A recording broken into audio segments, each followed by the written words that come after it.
Hey, Todd here, and welcome back to Ask DRTK. I hope you're having a great day. Today I'm going to compare two small diaphragm condenser pencil microphones. I have the Universal Audio SP1 versus the Lewitt LCT 140 Air, a very popular option. So let's check them out.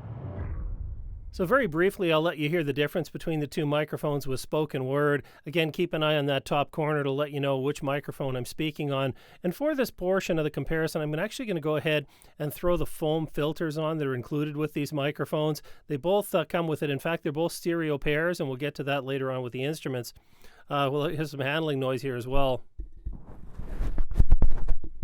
You can see there's quite a bit of handling noise on the SP1. How about the 140?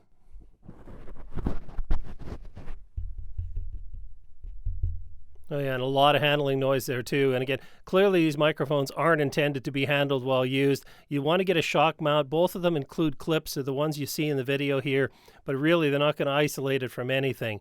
Now again, as I go back and forth, you get a chance to hear these two microphones. Neither one rejects plosives well. People, because. People, because, and that's with the included filters. Without them, they just pop immediately. There's nothing really more you can do with that. Now, of course, being sensitive condenser microphones, there's a lot of working distance with these. Right now, they're at about 6 inches away from my mouth on either side. I have them towed in as much as possible to keep it as even as I can. Now, I'll back up a little bit for you. Now I'm at probably about 18 inches away from the microphone, so 1.5 feet back from the microphones. And looking at the meters, I've got plenty of signal here. Definitely a lot of pickup, no issues whatsoever. And again, if you wanted to use these for miking up a larger area like a choir, something like that, they'd work really well. But I definitely wouldn't recommend them for any kind of closed application, like close mic application like we have here. Now I'm going to do a comparison with a few percussion instruments here, so I want you to listen for the fine detail that either microphone picks up.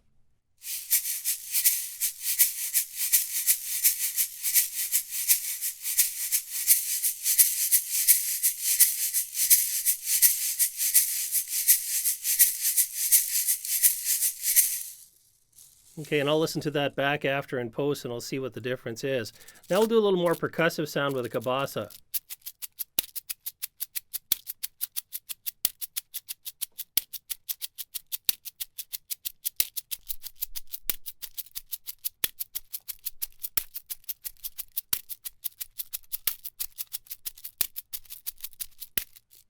And I see I'm getting a lot of signal here, so no issues that way. But again, it'll be interesting to hear back in post the difference between the two mics.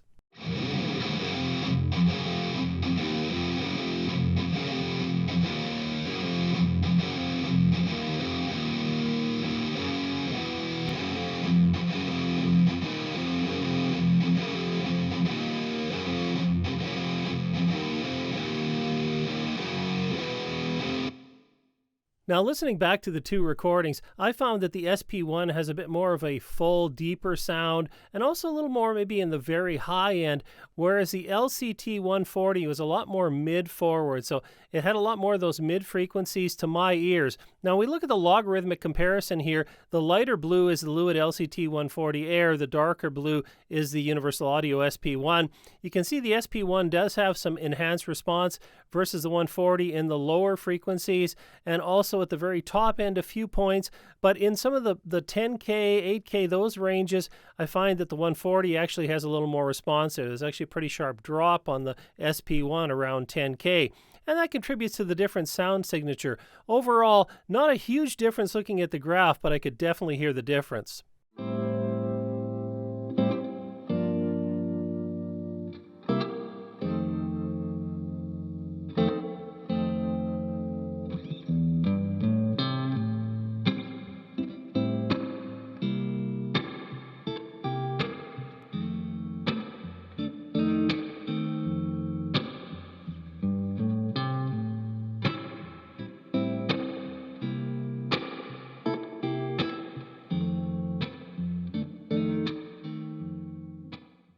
Now, listening back to the blues recordings again, the SP1 to my ears has a warmer tone versus the 140 Air is kind of a little bit brighter, a little more forward in those mids certainly as well. Of course, when we look at the logarithmic comparison here, we can see again that there are those warmer frequencies. The bass frequencies are a little higher, a little more response from the SP1.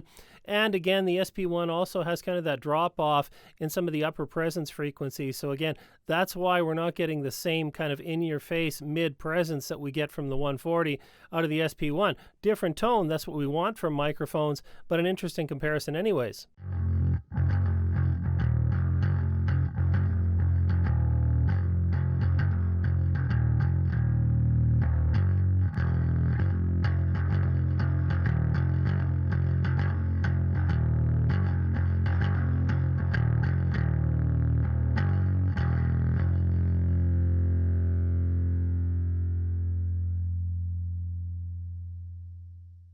Now, I always find it interesting to see how microphones behave with different instruments.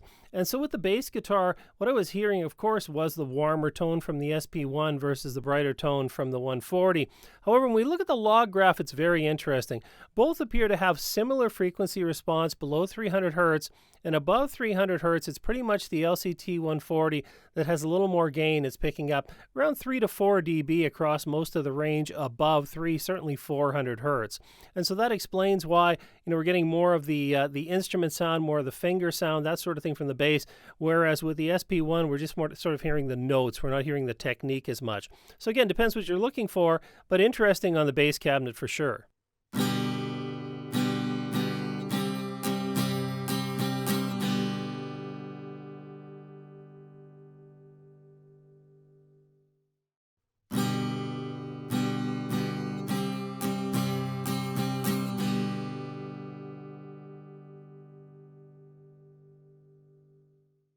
Now, listening back to the strum guitar, the SP1 sounded more mellow to my ears. The LCT 140 was a little brighter. Those were both the same take, by the way, so I recorded that at the same time with each microphone, so everything would be as equal as possible for those recordings. And you could see the mic setup as well. And so, again, different tone from the microphones. What did you like? Let me know in the description below. Now, both these microphones come as stereo pairs, in fact, match pairs, so that's pretty fantastic in this price range. And I did some recordings with each match pair as well, so let's check those out.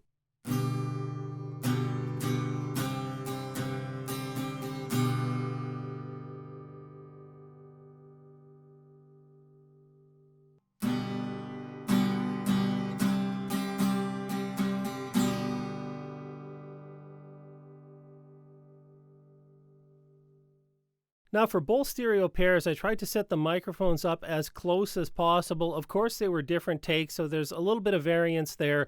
But again, the SP1 had a sort of a deeper tone.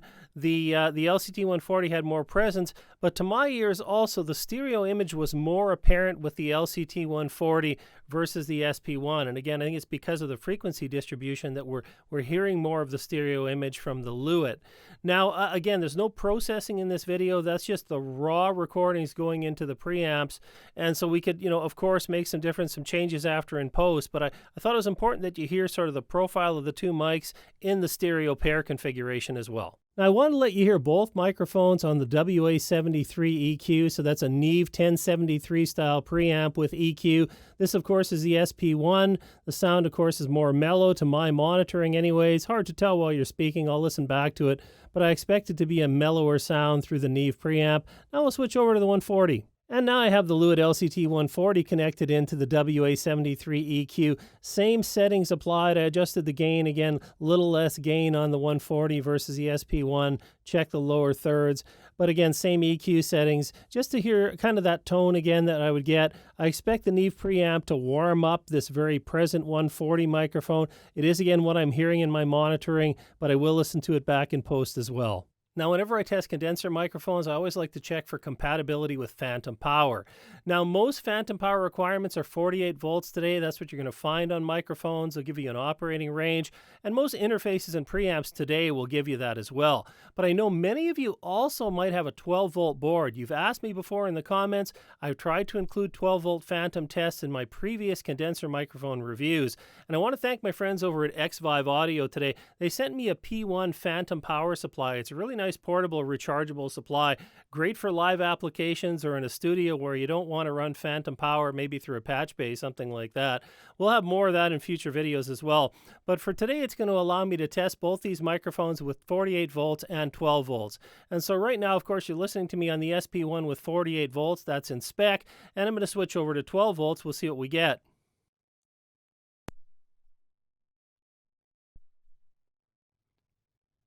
Okay, and I just let the voltage stabilize a little bit. Now we're on 12 volts, and I see right away I'm getting less signal from this microphone. The tone hasn't changed a whole lot to my monitoring right now, but again, it's really difficult while you're speaking. I'll listen back to it in post. So first thing I'm noticing is I'm getting less output. I would expect that in many cases.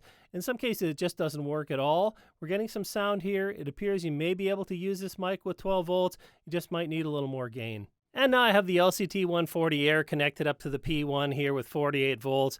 This is the sound we're getting. It's pretty much the same as the phantom power I had coming through the interface. And let's go ahead and switch over to 12 and see what we get.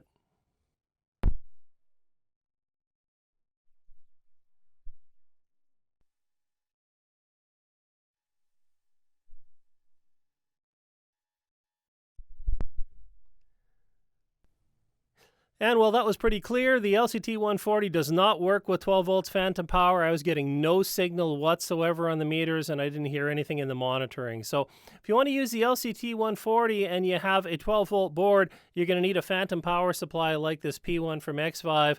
Otherwise, the SP1 is going to work for you pretty much either way. Just going to quickly talk about the build of these two mics. They're kind of opposite in that the LCT 140 Air is very lightweight construction, has some switches on it as well. I'll get more into that in my review that's coming up. But very, very lightweight, uses some plastic to accomplish that. Whereas the SP1 is more like a kind of an old-fashioned or vintage microphone. It's really heavy, feels like it has probably a solid brass body on this here. No switches, it's just standard, plug it in and use it, but durability looks really good on this SP1. Now, the SP1 also comes with a stereo bar for using both microphones. It's plastic. It's not that great. If you use it all the time, you got to be really careful with it. So the accessories, nothing really to write home about. Microphones themselves, of course, durability only shows over time, but I would give the edge to the SP1 for a more solid construction. Now, I'm not going to get into the detailed features and specs of each of these microphones. We'll save that for the review I have on each one.